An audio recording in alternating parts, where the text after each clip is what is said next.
ગઈકાલે ભાજપના પ્રદેશ પ્રમુખની જાહેરાત થઈ। ઓબીસી સમાજમાંથી જગદીશ વિશ્વકર્મા છે તેને ભાજપના પ્રદેશ પ્રમુખ બનાવવામાં, પરંતુ સૌરાષ્ટ્રમાં જે ખૂબ મોટી વસ્તી ધરાવે છે તે ચુવાડિયા કોળી સમાજ છે તે ભાજપથી નારાજ થયું હોવાનું સામે આવ્યું છે ને તેમના દ્વારા એક બેઠક પણ છે તે બોલાવવામાં આવી છે। આપણી સાથે આગેવાન છે રણછોડભાઈ, તેમની સાથે વાત કરશું। રણછોડભાઈ, શું કહેશો? આ બેઠક આજે ખાસ બોલાવવામાં આવી છે, ભાજપ સામે નારાજગી છે, શું છે આખો મામલો? સૌરાષ્ટ્રની અંદરમાં જનગણના પ્રમાણમાં અમારી અવગણના થઈ રહી છે। ભારતીય જનતા પાર્ટીમાં અમે 35 થી 40 વર્ષ સુધી અમે એક સાઈડ જ મત આપ્યા છે। હવે આજ દી સુધીમાં અમે મત આપ્યા છે, પણ અમને જનગણના પ્રમાણમાં અમને સ્થાન મળ્યું નથી। હવે 35 થી 40 વર્ષ થઈ ગયા। આજે અમારા રાજકોટ શહેરમાં સંગઠનમાં કે અમારા લોકો નહીં, ચુવાડિયા કોળી ઠાકોર સમાજના એક પણ માણસ સંગઠનમાં આજની તારીખમાં નથી। એવી જ રીતે સૌરાષ્ટ્ર આખામાં ચુવાડિયા કોળી ઠાકોર સમાજનો એક ધારાસભ્ય નથી। જે સમાજના તમને વાત કહું, વાંકાનેર સીટમાંથી અમારા 1 થી 1.5 લાખ મતદાન છે। હળવદ ધાંગધ્રામાં અમારું 1.5 લાખ મતદાનથી વધારે છે। એવી રીતે અમરેલીમાં પણ 1.25 લાખ 1.5 લાખ મતદાન છે, ધારી અમરેલીમાં, બોટાદમાં અમારું મતદાન, જામનગર, જુનાગઢ, હરેક જગ્યાએ અમારા 20-25-30 હજાર હરેક સીટ ઉપર અમારું મતદાન છે। તો અમે શ્યોર ભારતીય જનતા પાર્ટીને જ મત આપી છીએ। એની કારણસર અમને કાંઈ આપવામાં નથી આવતું। કેવલ ને કેવલ ચૂંટણી ટાણે યાદ કરે છે, પણ કોઈ પણ બેઠકમાં કે ક્યાંય પણ અમારું ચુવાડિયા કોળીનું સ્થાન નથી। અને આજે તમને વાત કહું કે સ્થાનિક સ્વરાજની ચૂંટણીમાં અમારું એવડું મતદાન છે, જિલ્લાની ચૂંટણી હોય, તાલુકાની ચૂંટણી હોય કે કોર્પોરેશનની નગરપાલિકાની જે કોઈ ચૂંટણીઓ છે એમાં અમારી જનગણના પ્રમાણમાં અવગણના થઈ રહી છે। એની કારણસર અમારો સમાજ આજે સૌરાષ્ટ્ર આખામાંથી જે 6 બેઠકોના લોકો છે, વાંકાનેર, મોરબી અને રાજકોટની 4 બેઠકોના લોકો અત્યારે અમારી અહીંયા ઉપસ્થિતમાં ચિંતન શિબિરમાં છે। પણ આવનારા સમયની અંદરમાં અમે જામનગર, જુનાગઢ એવી રીતે સૌરાષ્ટ્રમાં અમે પ્રવાસ કરવાના છે અને હરેક જગ્યાએ અમારી સૂચના દેવાઈ ગઈ છે કે જે ભરતજી સોલંકી આવ્યા હતા ત્યારે બધી જગ્યાએ અમે બેઠક કરશે। બેઠક કરીને બધો સમાજનો શું નિર્ણય લેશું કે ભાઈ 40 વર્ષથી આ સમાજનું શોષણ થઈ રહ્યું છે ભારતીય જનતા પાર્ટી સાથે। કાયમી ધોરણે આપણે બેનરોને ઝંડિયું મારવી છે કે કાંઈ સમાજ પાસે આપણે અપેક્ષા રાખી છે, તો અપેક્ષામાં કાંઈ આવતું નથી। આજે કોંગ્રેસમાંથી ચૂંટાઈ અને ભારતીય જનતા પાર્ટીમાં આવી જાય છે તો એ કોંગ્રેસનું જેમ કોંગ્રેસ ચલાવતા હતા કોંગ્રેસને પૂરી કરી દીધી, એમ આ નેતાઓ ભાજપ પૂરી કરવા માટે આવ્યા છે। અમે જૂના 35 વર્ષથી એક જ પક્ષમાં રહેલા છે। ક્યાંક ને ક્યાંક અમારું શોષણ એ થાય છે કે જે માણસ જે ભૂવો ધૂણે એના ઘર તરફ નારિયેલ ફેંકે। એટલે અમને એવું છે કે ભાઈ જે સમાજનો હોય છે એ ક્યાંક ને ક્યાંક આવું જૂથવાદ, જે જૂથનો માણસ છે એ પોતાના જૂથના માણસોને લઈ આવે છે ને એને હરેક જગ્યાએ સ્થાન આપે છે। અને અમારો સમાજ આખો કે ચુવાડિયા કોળી સમાજની ચિંતા કરોમાં એ મત અમને જ આપશે। આજે તમે એનો દાખલો જ છે, વરમોરા સાહેબ જુઓ તમે, અત્યારે હળવદ ધાંગધ્રામાં અમારો સમાજ એવડો મોટો સમાજ છે તો છતાં વરમોરા સાહેબને ટિકિટ આપી છે, જાતિની નથી કહેતા। વાંકાનેરમાં જુઓ જીતુ સોમાણી છે, એનો સમાજ અહીંયા કેટલો, તો અહીંયા કણે અમારો સમાજ 1.5 લાખ છે ને એના 1200 જ મત છે, છતાં અમારા સમાજને સીટ ઉપર એ રાજા બનીને રહીએ છે। અમે ક્યાં સુધી સહન કરશે? અમે બધા તોય અમે વ્યવહાર રાખ્યો છે, અમે વિરોધ નથી કર્યો કે અમે ચાલો કાંઈ વાંધો નહીં, આ ફેરીને તો આવતી ફેરે, આ ફેરીને તો આવતી ફેરે। આવી રીતે આ નેતાઓ એમ કે આ એક ફેર અમને ધારાસભ્ય બનાવી દઈને આવતી ફેરે તમે, આવતી ફેરે પાછા અમારા પીઠ પાછળ ખંજર ઘોપે છે।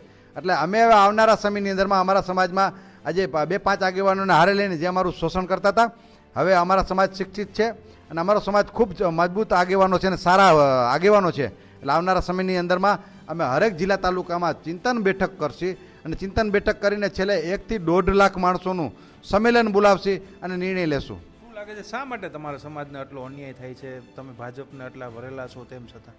અમારો સમાજ પછાત છે, ગરીબ છે અને અમારો સમાજ વ્યવહાર રાખવામાં સમજો છે। કોઈને આપવા, ઠાકોર સમાજ છે, ચુવાડિયા કોળી ઠાકોર સમાજ, એ આપવામાં સમજો છે, પણ ક્યાં સુધી અમે આપશે? હવે અમે વ્યવહાર રાખ્યો છે તો વ્યવહાર મારે પાછો જ આજે અમે બધાને સમાજનો વ્યવહાર રાખ્યો। આજે અમને અન્ય સમાજની ટિકિટો છે, આજે તમને દાખલો જ આપી દે, ગઈ ચૂંટણીમાં જે કુવાડવાની સીટ કોળી સમાજની હતી, હવે એ સીટમાં અમે જિલ્લાની સીટ અમે માગી કે ભાઈ આ વર્ષે અમને આપો, એટલે આ વર્ષે જેમાં સમીકરણો ચૂંટણી પંચે ફેરવી નાખ્યા, પાટીદાર સમાજની સીટ થઈ ગઈ। એટલે અમે માગી કે ભાઈ અમારા સંજયભાઈ પીપળિયા છે એ ભાજપમાં જ છે અને સાહેબ વર્ષોથી આમાં છે ને ખૂબ સારું ધરાવે છે, આને આપો। એટલે ત્યાં એને એવું કહ્યું કે તારો સમાજ ક્યાં રહે છે? હવે અમારો સમાજ નથી તો ત્યાં અમને ટિકિટ નથી આપવામાં આવતી, તો અમારા સમાજમાં અન્ય સમાજની ટિકિટો આપો એ કેવી રીતે સાખી લે? અમારો વિરોધ નથી કોઈનો, પણ જનગણના પ્રમાણમાં બધાને પ્રભુત્વ હરેક સમાજને મળવું જોઈએ। આજે દેવી પૂજક છેવાડાનો વિસ્તાર છે, મતદાન એ કરે છે, ભરવાડ સમાજ છેવાડાનો વિસ્તાર છે, મતદાન એ કરે છે। તમે જોયું ભરવાડના મંત્રીઓ ક્યાંય જોયા? ભરવાડના ધારાસભ્ય જોયા? તો તમે એવી રીતે દેવી પૂજકના ધારાસભ્ય કે સરપંચ મંત્રીઓ ક્યાંય જોયા તમે કે એના સંગઠનમાં ક્યાંય સમાવેશ કર્યો? કેવલ ને કેવલ આ જે અભણ સમાજ જે છે, જે નીચા સમાજો છે, જે ગરીબ સમાજ છે, એનું વોટ બેંકની રાજનીતિ કરીને ટાણે 2-5 આગેવાનોને ખંભે હાથે રાખી અને 2-5નું ભલું થાય છે ને આખો સમાજને ખાઈડમાં દોડી જતા હોય છે. અમે આવા આગેવાનોને અમે સહન નહીં કરી લઈએ અને આવનારા સમયની અંદરમાં 1 થી 1.5 લાખ માણસનું સંમેલન કરી સારા આગેવાનો યુવાનોને આગળ કરી અને આપણું જે સાચી વાત છે એ પીરસશે એટલે 100% લોકો એકસાથે જોડાશે. નહીં, ભરતસિંહ સોલંકી પણ આવ્યા હતા, એટલે એવું માની શકાય કે જો તમારી માંગો નહીં સોકાઈ રહી તો હવે આ ચુવાડિયા કોળી સમાજ છે એ કોંગ્રેસ બાજુ જશે, અત્યારે આમ આદમી પાર્ટી બાજુ જશે? અત્યારે મંત્રીમંડળ ચાલુ છે, એમાં જોઈશું કે કોળી અને ઠાકોર સમાજનું કેટલું સ્થાન મળે છે, ક્યાં ક્યાં મળે છે અને કેવા કેવા પદ મળે છે. ખાસ કરીને ધ્યાન અમારું હવે મંત્રીમંડળમાં રહેશે. આજે સંગઠનમાં તો અમારી સાથે અન્યાય થયો કે અમે હકદાર બની, મોટો સમાજ અમારો છે તો એકાદી ફેર અમને સમય મળવો જોઈએ. ઓબીસી સમાજ હોય તો આ જ સમાજ, મોટો સમાજને નાનો સમાજને કેમ ગણવામાં નથી આવતો? અમને મંજૂર છે, દેવી પૂજકને તમે પ્રમુખ બનાવો ભાઈ, ઇતિહાસ રચો, ભરવાડ સમાજને પ્રમુખ બનાવો, ઇતિહાસ રચો. છેવાડાના માણસો છે, નાના માણસો છે, એની ભાવ પૂછવામાં નથી આવતો. કુંવરજીભાઈ બાવળિયા છે એ કેબિનેટ મંત્રી છે, કોળી સમાજમાંથી જ આવે છે. આપણે એ કેટલા આખા સૌરાષ્ટ્રની અંદરમાં 2 કરોડ ને 60 લાખની વસ્તી હોય અને તમે 1 થી 2 મંત્રીઓ આપી અને 12% વસ્તી ધરાવતા લોકોને 7-7, 5-5 મંત્રીઓ હોય છે. સંગઠનમાં 4-4, 5-5 લોકો મુખ્ય હોદ્દેદારીમાં હોય છે અને 42% વસ્તી ધરાવતાનો 2 મંત્રી કેવી રીતે પૂરું થાય? કુંવરજીભાઈ અને પ્રસન્નભાઈ તળપદા કોળી છે, તમે ચુવાડિયા કોળી સમાજ માટે માગ કરો છો એટલે આ માગ કરવામાં આવે છે એવું છે? નહીં, બિલકુલ નહીં. કુંવરજીભાઈ ક્યારેય તરફદા કે ચુવાડિયા નથી કર્યા. એવી રીતે પરસોત્તમભાઈ તો અમારા ભાઈજી છે, એ તો અમારે સમજી લો ને કે એને તો સમસ્ત સમાજ, એને કોઈ જ્ઞાતિ ચુવાડિયા કોળી, તરફદા કોળી, ઘેડિયા કોળી કે કોઈ એવું નથી વિચાર્યું. એને ખાલી એટલું કીધું કે મારો કોળી સમાજ. સૌરાષ્ટ્રમાંથી 2 મંત્રી તો તમારા સમાજમાંથી આવે છે, જો તમે અલગ નથી માનતા તો હવે શું વાંધો છે? પણ તમે જો પરસોત્તમભાઈને ખાતું કયું આપ્યું કે વર્ષોથી ખાતું આપે કે જાઓ માછલા મારી ખાવ, કોળી છો, મજા કરો દરિયાકાંઠામાં, બરાબર છે? એનો વિકાસ ન થાય. 2 મંત્રીથી 2 કરોડ ને 60 લાખની વસ્તી છે, 42% વસ્તી છે અને 2 મંત્રી. તો અમારી મંત્રીની માંગ જાજી છે, 1 થી 2 થી વધારે મંત્રી આપો, જેથી કરીને અમારા ગરીબ દીકરા દીકરીઓ છે એનો ભણ્યા છે એનો કંઈક વિકાસ થાય જાય. અમારા ગ્રેજ્યુએટ છોકરાઓ ભણેલા છે, જે અમારા ગ્રેજ્યુએટ ભણેલા છે એ 400 રૂપિયામાં ખેતરમાં દાંતેડી મારી નીંદવા જાય છે.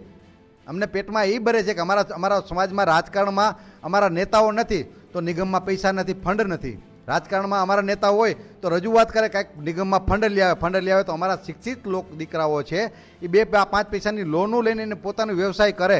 આજે તમને વાત કહું કે ગુજરાત આખામાં તમે જો તો રેલ કોન્ટ્રાક્ટ બેઝમાં દેવાઈ ગઈ, એરપોર્ટ કોન્ટ્રાક્ટ બેઝમાં દેવાઈ ગયું, એવી રીતે સિવિલ હોસ્પિટલમાં નાના મોટા જે પટાવાળાના આ બધા નાના મોટા છે આ બધા કોન્ટ્રાક્ટ બેઝ થઈ ગયા. પોલીસમાં તમે જો કોન્ટ્રાક્ટ બેઝ થઈ ગયા. નોકરીની અપેક્ષા છે નહીં. તમારું કેવું એવું છે કે પાટીદાર સમાજ છે તમારા જેટલી જ અથવા તમારાથી થોડી ઓછી વસ્તી ધરાવે છે તેમ છતાં એમના મંત્રીઓ વધારે છે, તમારા ઓછા છે, એવું માની શકાય? જનગણના પ્રમાણમાં હરેક સમાજને એનું સ્થાન મળવું જોઈએ. પાટીદાર સમાજ હોય, દેવી પૂજક હોય કે દલિત સમાજ હોય, વાલ્મીકી સમાજ હોય, આ બધાય સમાજને એના સમાજ પ્રમાણમાં એના કોટામાં જેટલી જનગણના છે એ પ્રમાણમાં એને સ્થાન મળવું જોઈએ. જે સમાજ નાનો છે, અભણ છે ને નથી માગતો, જંગલમાં રહેતો સમાજ છે તો એને ન દેવું ન વિચારે, એની ડેલી ખકડાવીને એ પણ મતદાન એક જ આપે છે અને જે શ્રવણો છે એ પણ એક જ મત આપે છે. એટલે બધાને સરખી જનગણના મળવી જોઈએ. જનગણના પ્રમાણમાં એને જાતિ આધારિત, વસ્તી આધારિત ભાગીદારી મળવી જોઈએ. આપનું શું માનવું છે હવે આગળ જતા જો તમારા ચુવાડિયા કોળી સમાજને મહત્વ નહીં મળે રાજનીતિમાં તો શું કરશો હવે તમે? અમારા જો ચુવાડિયા કોળી સમાજને ન્યાય નહીં મળે, ભાજપ દ્વારા તો આજ સુધી અન્યાય જ કરવામાં આવેલ છે. દેશ આઝાદ થયા પછી પહેલી એક ધારાસભ્યની ટિકિટ મોરબીમાં ગંગારામભાઈ આપેલ, ગંગારામભાઈ ટપુ, એને પણ કોઈ આમ દામ દંડ દઈ અને જેલમાં પૂરી અને એકદમ બતાવી દીધા. આજ સુધી ગંગારામ ભાઈ અગેચાણીયા ધારાસભ્ય બન્યા તે પછી ભાજપમાં અમારા સમાજમાંથી કોઈ ધારાસભ્ય નથી, ચુવાડિયા કોળી સમાજમાંથી. કુંવરજીભાઈ છે, પરસોત્તમભાઈ છે, હીરાભાઈ છે, અમે સમસ્ત કોળી સમાજ તરીકે અમે જે માની જ છીએ. કુંવરજીભાઈ અમારા ધારાસભ્ય છે, અમારા પેટા જ્ઞાતિ છે કે જેથી કરી અમારી વસ્તી પ્રમાણે ચુવાડિયા કોળી સમાજ છે તો એમાં અમને ભાગ મળવો જોઈએ કે નહીં. દર ખેલે જો કુંવરજીભાઈ કે પરસોત્તમભાઈ કે હીરાભાઈને ટિકિટ મળે એમાં અમને કોઈ વાંધો નથી. અમારા ચુવાડિયા કોળી ઠાકોર સમાજમાંથી, સૌરાષ્ટ્રમાંથી 1-2 ટિકિટ તો મળવી જોઈએ કે નહીં. બિલકુલ. અન્ય પણ કેટલાક આગેવાન છે. કાકા, તમારું શું માનવું છે? જે રીતના હવે રાજનીતિમાં તમારા સમાજને તમારા કહેવા મુજબ નથી એટલું બધું આગેવાની મળતી, હવે આગળ જતાં શું રણનીતિ રહેશે સમાજની જો તમને આગેવાની નહીં મળે તમારી માગ મુજબ? હવે તમે પત્રકાર મિત્રો એક જ સવાલ એવો કરો છો અઘરો કે ભાઈ તળપદા કોરી ને ચુવાડિયા કોરી. હવે એને હું તમને ખુલાસાથી સમજાવું. અમારી પેટા 21 જ્ઞાતિ છે કોળી સમાજની. અમારે આંતરિક અમે સંમેલનોમાં ભેગા થાય છીએ. અમારે કોઈ જાતનો વાંધો નથી. અમે એકાબીજાને લાગણીથી જોઈએ છીએ. પણ જે અમારો સમાજ જે વિસ્તારમાં વધારે છે ચુવાડિયા કોળીનો, જે વિસ્તારમાં ઘેડિયા કોળી છે, એમ અમુક વિસ્તારમાં માનો કે વિચારતી વિમુખ જાતિ હોય, આ મદારી છે કે બીજા ઘણી એવી જ્ઞાતિ છે કે તો એ લોકોને હક નથી. એમ ચુવાડિયા કોળીને કાંઈ હક નથી. માનો કે એક વડીલ હોય, એક બાપ હોય, એને 5 દીકરા હોય કે 7 હોય, તો એની કોઈ મિલકત હોય તો 2 દીકરાને જ આપવી કે બધાને સરખી આપવી? હવે તો દીકરીઓને સરખે ભાગે મિલકત આપે છે, તો આની અંદર સત્તામાં સરખે ભાગે હિસ્સેદારી કેમ ન આપવી? અમારો એ સામાન્ય સવાલ છે. જો તમારા જેવા યંગ મિત્રો જો આટલું સમજી શકતા હોય તો જે સરકાર ચલાવે એ તો મારી ગણે પીઢને અનુભવી લોકો છે અને વાતું કરે છે છેવાડાના માનવી સુધીની વાત કરે છે. તો આમાં છેવાડાના માનવીની વાતને એનો હેતુ ક્યાં જળવાય છે મને સમજાવો તમે. હવે તમારી ભાષામાં તમે સુધારો કરીને સમજાવજો કે આગળ જતા જો આ રીતનું ચાલુ રહેશે તો શું કરે? તો સ્વાભાવિક છે મારો કે ઘરમાં કોઈને એનો હક ન મળે તો દીકરીઓ અત્યારે કોર્ટમાં જઈને કેસ કરે તો અમારા સમાજને એનો પૂરતો હક નહીં મળે તો પછી નિર્ણય પછી આના વિરોધમાં જ લેવાનો આવે. સીધી જ વાત છે કે અમારે ન છૂટકે પછી જે તે પાર્ટી છે કે અમારે નેતૃત્વ કરવા માટે અમને જો ટિકિટ આપશે બીજી પાર્ટી અને આમાં અમારું હિત નહીં જળવાય તો અમારે ન છૂટકે જવું પડશે અન્ય પક્ષમાં. કોઈ પણ પક્ષ હોય, અમારે કોઈ પક્ષ હારે વાંધો નથી, કોઈ વ્યક્તિ હારે વાંધો નથી. અમારે વાત અમારી એક નાની એવી છે કે ભાઈ અમને અમારો હક આપો. બિલકુલ. તો જે રીતના આખી વાત છે તે આ બેઠકમાંથી જે સામે આવી રહી છે કે તળપદા કોળીમાંથી જે આગેવાની મળે એમાંથી વાંધો નથી, પરંતુ ચુવાડિયા કોળી સમાજની વસ્તી પણ ખૂબ વધારે છે. તેમને પણ તેઓ જેટલા હકદાર છે એટલી આગેવાની મળવી જોઈએ. આવનારી સ્થાનિક સ્વરાજની ચૂંટણી છે, મંત્રીમંડળનું વિસ્તરણ પણ છે, તેમાં પણ તેઓ આશા રાખી રહ્યા છે કે ભાજપ તરફથી તેમને જેટલું હક છે એટલું તેમને પ્રભુત્વ મળવું જોઈએ. નહીંતર આવનારા સમયમાં અન્ય પાર્ટી પણ તે તરફ જેવો ચુવાડિયા કોળી સમાજ છે તે ખૂબ મોટી વસ્તી ધરાવે છે તે જઈ શકે છે તેવી પણ ચીમકી છે તે ઉચ્ચારવામાં આવી છે. રોનક મજીઠિયા, ગુજરાત તક, રાજકોટ.